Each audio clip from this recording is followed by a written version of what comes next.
Hi everyone, my self Bhavana, welcome Sunny coaching classes. आज हम मिल रहे हैं न्यू वीडियो के साथ और इस वीडियो का जो टाइटल है वो ये है कि बीएससी नर्सिंग की प्रेपरेशन हम हाफ ईयरली में कैसे करें। मतलब आधा साल है हमारे पास, लगभग 6-7 महीने के अबाउट तो टाइम है। तो इस ड्यूरेशन में हम पीपीएमईटी की, एम्स नर्सिंग की, पीजीआई MER की, जीसीटी, ऐसे जो बीएससी नर्सिंग के एंट्रेंस एग्जाम्स हैं उसकी प्रेपरेशन कैसे करें। तो यहाँ पे मैं आपको कुछ टिप्स दे दूंगी और कुछ पॉइंट्स हम शेयर करेंगे, तो डेफिनेटली आपके लिए एक हेल्पफुल वीडियो रहने वाली है। So stay tuned.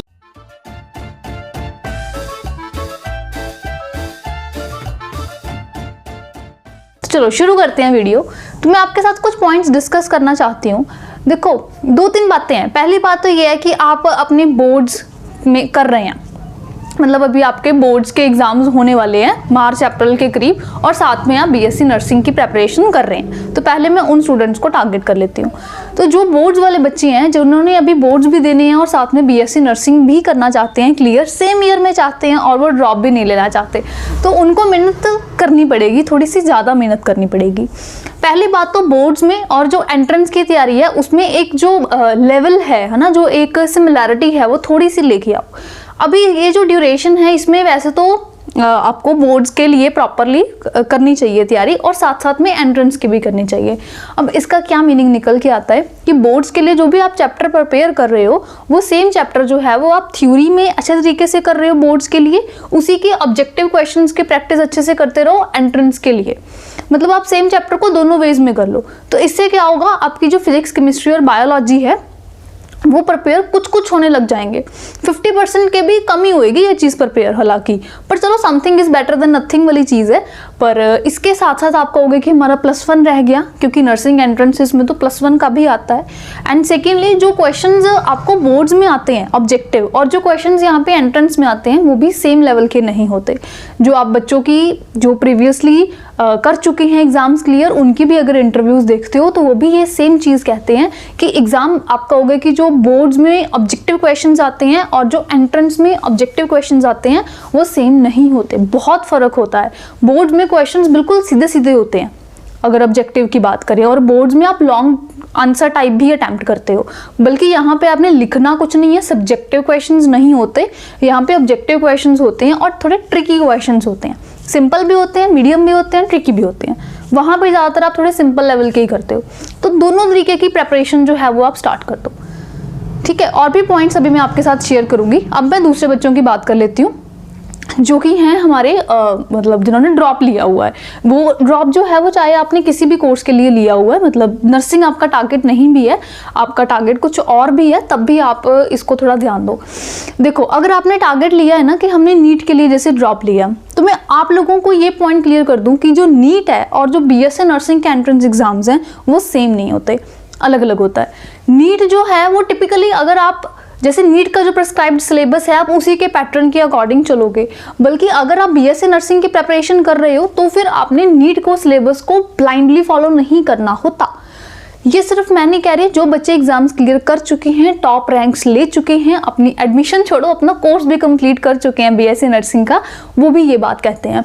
नीट में सिर्फ फिजिक्स, केमिस्ट्री और बायोलॉजी आता है, और वो भी सिर्फ एनसीईआरटी से आता है, हमें क्लियरली पता है, राइट। बल्कि यहाँ पे बीएससी नर्सिंग के एंट्रेंस एग्जाम्स में फिजिक्स, केमिस्ट्री, बायोलॉजी के अलावा जीके, इंग्लिश, नर्सिंग एप्टीट्यूड भी आता है, और क्वेश्चंस का बहुत फर्क होता है। आप नीट का क्वेश्चन पेपर देखो और आप जो बीएससी नर्सिंग के एंट्रेंस एग्जाम्स है इसका क्वेश्चन पेपर देखो तो बहुत है। फॉर एग्जांपल पीजीआई MER की अगर हम बात करें, दैट इज आप पीजीआई से, चंडीगढ़ से या रोहतक किसी से भी अपनी बीएससी नर्सिंग करना चाहते हैं, तो वहाँ पे जो एंट्रेंस टेस्ट है वो है पीजीआई MER, और यहाँ पे जो क्वेश्चंस होंगे और जो नीट में होंगे उनका जमीन आसमान का आप लगा लो फर्क होएगा, क्योंकि उसमें सिर्फ एनसीईआरटी क्वेश्चंस आते हैं नीट में, बल्कि पीजीआई में जो है वो आउट ऑफ एनसीईआरटी क्वेश्चंस बहुत सारे रहते हैं।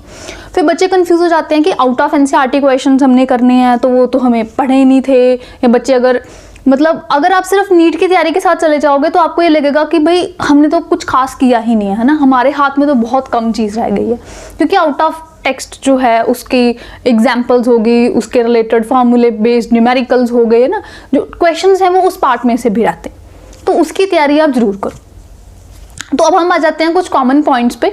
तो अगर आप बीएससी नर्सिंग की तैयारी कर रहे हैं या अभी नहीं भी स्टार्ट करी, अभी आप सोच रहे हैं कि हाँ मुझे बीएससी नर्सिंग करनी है दिस ईयर, तो आपको क्या कुछ करना चाहिए। सबसे पहले तो आप अपना गोल डिसाइड करो कि आपने करना क्या है। मतलब अगर आपने जस्ट +2 मेडिकल करी है और आप कंफ्यूज्ड हैं कि हाँ नर्सिंग भी अच्छा कोर्स है, फार्मासिस्ट का भी अच्छा कोर्स है, फार्मेसी भी कर सकते हैं, वो भी कोई बुरी चीज़ नहीं है, और हम कहें कि हाँ अगर हमें BA MS कर ली या MBBS हम चाहते हैं तो हम वो भी कर लें, तो ऐसे काम नहीं चलेगा। अब आप उस टर्निंग पॉइंट पे आ गए हो जहाँ पे आपको एक रास्ता जो है वो चूज़ करना पड़ेगा, इधर लेफ्ट और राइट।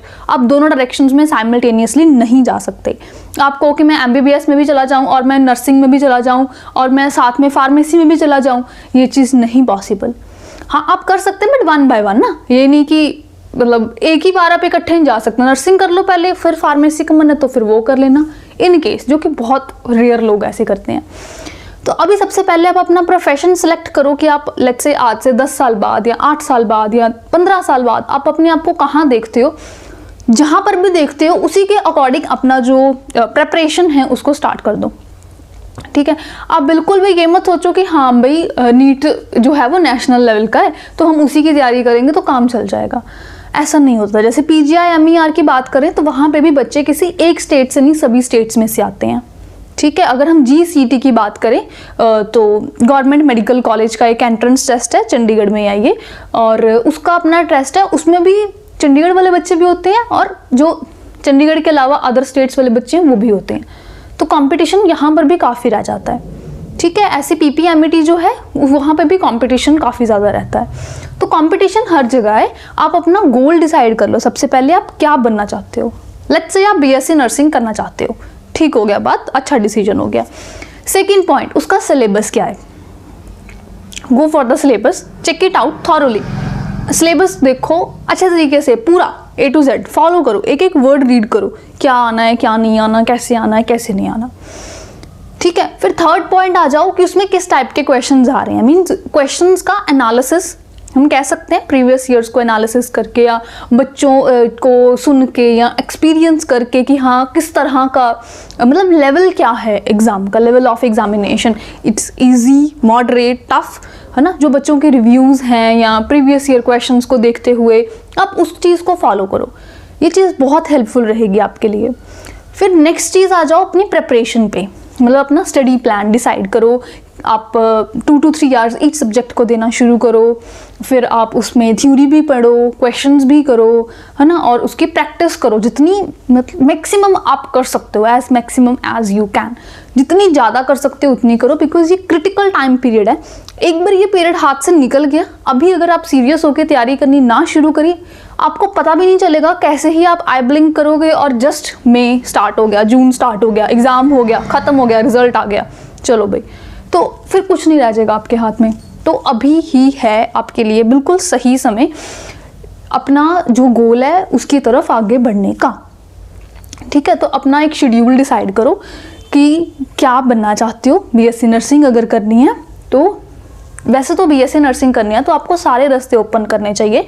आपको एम्स नर्सिंग की भी तैयारी करनी चाहिए, BSc नर्सिंग का जो होता है एम्स का टेस्ट उसकी भी करनी चाहिए, PGI चंडीगढ़ यहाँ PGI रोहतक की भी जैसे करनी चाहिए, PGI MER एग्ज़ाम की, PPMET की भी करनी चाहिए, GCET की भी करनी चाहिए, एंड बहुत सारे और भी एग्ज़ाम्स हैं, सभी को इकट्ठे लेके चलना चाहिए। ये मेन कुछ टॉप के जो हैं हमारे पास BSc नर्सिंग जहाँ से हम कर सकते हैं बिल्कुल अच्छा अपना फ्यूचर बना सकते हैं, ये उसकी बात कर रही हूँ। और भी बहुत सारे होंगे, अलग अलग स्टेट्स में अलग अलग होंगे, वो भी आप कंसिडर करो। ज़रूर सर्च करो कि आपके स्टेट में बेस्ट यूनिवर्सिटी कौन सी है जहाँ पे आप BSc नर्सिंग कर सकते हो, और भी कौन सी है, मतलब पूरे आपके स्टेट में नहीं, वैसे पूरे नेशन में से, पूरे इंडिया में से कौन सी सबसे अच्छी वाली है ना। तैयारी सभी की करो, फिर सभी पेपर दो, सभी पेपर का एनालिसिस करो, उसी के अकॉर्डिंग आप अपनी तैयारी शुरू करो। अब मैं आपको बता देती हूँ कुछ हमारे बारे में। सनी कोचिंग क्लासेस में स्पेशल बैचेस अवेलेबल हैं। BSc नर्सिंग की जो भी एंट्रेंसेज हैं सभी एंट्रेंसेज की यहाँ पे तैयारी करवाई जाती है, जहाँ पे ऑनलाइन एंड ऑफलाइन दोनों तरीके के बैचेस अवेलेबल हैं। हम काफ़ी साल से ये करवा रहे हैं, तो जो टीचर्स हैं वो काफ़ी एक्सपर्ट हैं। उनके टिप्स में है कि इस चैप्टर से कौन सा क्वेश्चन इंपॉर्टेंट बनता है, इस टॉपिक से किस तरह के क्वेश्चंस बनते हैं।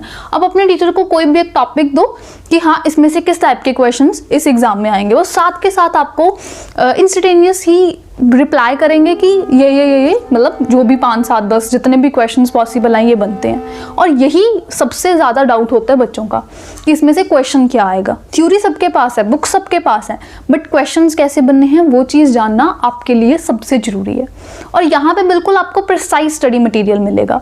स्टडी मटेरियल बिल्कुल आपके एग्ज़ाम ओरिएंटेड होएगा। जैसे आप BSc नर्सिंग की तैयारी कर रहे हो तो उसी के हिसाब से, एंड मॉक टेस्ट सीरीज भी बिल्कुल इसी के हिसाब से होती है। पहले और जैसे ऑनलाइन की बात करें तो ऑनलाइन क्लासेस लगाई जाती हैं, लाइव क्लास होती है।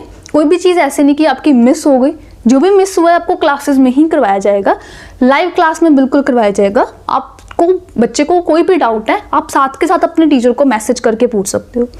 इन केस आपको वो चीज़ ठीक है, क्लास में समझ आ गया, आपने थ्योरी पढ़ी, आपको कोई डाउट लगा तो आप या तो नेक्स्ट डे टीचर से पूछ लोगे क्लास में, या फिर आप टीचर का जो व्हाट्सएप नंबर आपको प्रोवाइड किया जाएगा उस पर अपना डाउट ले सकते हो। ठीक है, तो पर्सनल गाइडेंस, पर्सनल असिस्टेंस जो है वो आपको रहेगी। आप अपने टीचर के साथ बिल्कुल कनेक्टेड फील करोगे। आपको लगेगा ही नहीं कि मैं कहीं और हूँ, टीचर कहीं और है। आपको जस्ट ऐसा लगेगा कि वो मेरे पास है और बिल्कुल मुझे पर्सनलाइज तैयारी करवा रहे हैं। ठीक है, तो ऑनलाइन भी काफ़ी अच्छा प्लेटफॉर्म होता है। इवन जैसे हम लुधियाना में हैं तो बहुत सारे बच्चे जो हैं वो लुधियाना से ही ऑनलाइन तैयारी कर रहे हैं। ये नहीं कि दूर है तभी ऑनलाइन अच्छा है, पास वालों के लिए भी अच्छा है, क्योंकि एक तो आने जाने का टाइम सेव हो जाता है और भी आपके जो मतलब एनर्जी वेस्ट जो होती है ना कि आगे सर्दी है, गर्मी है, ये हो गया, वो हो गया, ट्रैफिक था, जाम था, आज ये निकलना था, वो निकलना था, तो वो चीज़ें अवॉइड हो जाती हैं कि घर पे नेट फैसिलिटी आजकल हर जगह है। जस्ट ऑनलाइन क्लास लगानी है, वो भी अगर बहुत ज़्यादा हाई स्पीड नहीं भी है आपके एरिया में, जैसे कुछ एरियाज़ में होता है कि इतना हाई स्पीड नेटवर्क नहीं आता, वहाँ पर भी जो क्लासेस जो हैं वो चल जाती हैं। दूर दूर वाले गांव से भी, इवन जो टिपिकल कुछ एरियाज़ होते हैं, जो बॉर्डर लाइन वाले एरियाज़ हैं, कुछ ऐसे हो सकते हैं, वहाँ पर भी बहुत सारे बच्चे जो हैं वो ज्वाइन करते हैं। इसी चैनल पे बहुत सारी सक्सेस स्टोरीज़ हैं, ऑनेस्ट बिल्कुल इंटरव्यूज़ हैं। कोई भी इंटरव्यू हमारी स्क्रिप्टेड नहीं होती कि हाँ बच्चे आपको ये क्वेश्चन पूछेंगे, आपने ये बताना है, ऐसा नहीं होता। जस्ट रैंडम जिसका एग्ज़ाम क्लियर हो जाता है वो जैसे मिलने आते हैं खुशी से, तो हम उनसे पूछते हैं कि कैसा रहा एग्ज़ाम, कैसे तैयारी करनी चाहिए, नेक्स्ट वालों को बताओ, जूनियर्स को बताओ, तो बिल्कुल वही रिस्पॉन्सेज जो हैं वो हम कैप्चर कर लेते हैं। तो आप इंटरव्यूज़ देखो, आपके एग्ज़ाम के अकॉर्डिंग आपको मिलेंगी।